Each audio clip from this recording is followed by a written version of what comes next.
세월호 침몰 사건 현장에서 구조된 승객들은 물론 실종자 가족과 그 주변 사람들의 정신적인 스트레스가 위험수위입니다. 또 전 국민적인 분노와 슬픔, 절망 지수도 날이 갈수록 높아지고 있는데요.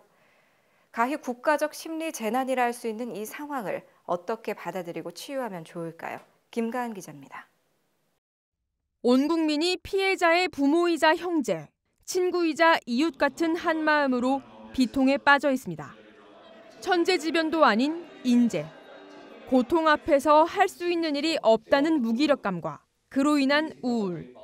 나라 전체가 외상후 스트레스 장애, 즉 트라우마에 빠져 있는 상태입니다. 트라우마란 생명의 위협을 겪은 사고에서 심적 외상을 받은 뒤에 나타나는 질환입니다. 먼저 생존자들은 죄책감과 같은 생존자 증후군에 빠지기 쉽습니다.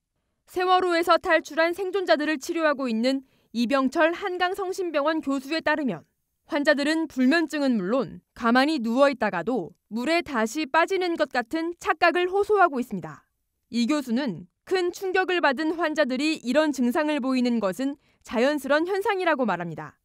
다만 환자들의 나쁜 기억을 자극할 수 있는 뉴스 시청은 줄이고 죄책감, 분노 등의 감정을 참지 말고 표현할 것을 조언하고 있습니다. 될 수 있으면 너무 생각에 몰입하지 않기 위해서 자꾸 그런 생각들이 반복들어서 힘들 때는 같이 좀 이렇게 복도를 산책을 한다든지 아니면 누구랑 전화를 한다든지 아니면 이렇게 좀 이렇게 다른 데로 이렇게 주의 집중을 돌려가지고 너무 거기에만 생각이 몰입되는 걸 좀 막아주는 게 도움이 될 것 같다. 뭐 이런 정도가 제 생각에 지금 당장 그 사고를 당하셨던 분들한테는 제일 큰 도움이 되지 않을까 싶습니다.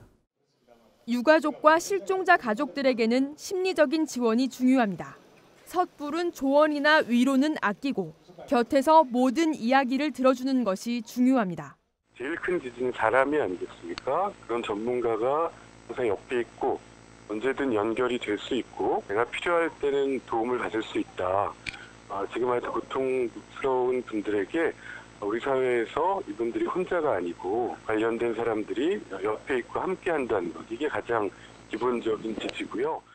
같은 아픔을 가진 사람들끼리 공감할 수 있는 집단 상담이 효과가 크다는 점도 장기적으로 고려돼야 할 사항입니다. 현재 실종자 가족 임시거처로 쓰이고 있는 진도체육관이 프라이버시가 지켜질 수 없는 개방된 장소인 점도 지적되고 있습니다. 일본의 한 건축가가 지난 2011년 쓰나미로 집을 잃은 피난민들의 심적 고통을 덜어주기 위해 대피소에 칸막이를 세워준 일을 참고할 만합니다. 전문가들은 국민들의 트라우마도 위험 수위라고 진단합니다. 사고의 당사자가 아닌데도 간접 경험으로 트라우마에 빠지는 현상인 대리 외상 증후군. 이것을 줄이기 위해서는 TV 시청 시간을 정해 정보를 얻을 수 있을 정도로만 보고 이 시점에서 내가 무엇을 도울 수 있을까 등 생산적인 생각을 하는 것도 중요하다는 것이 전문가들의 조언입니다. CGN 투데이 김가은입니다.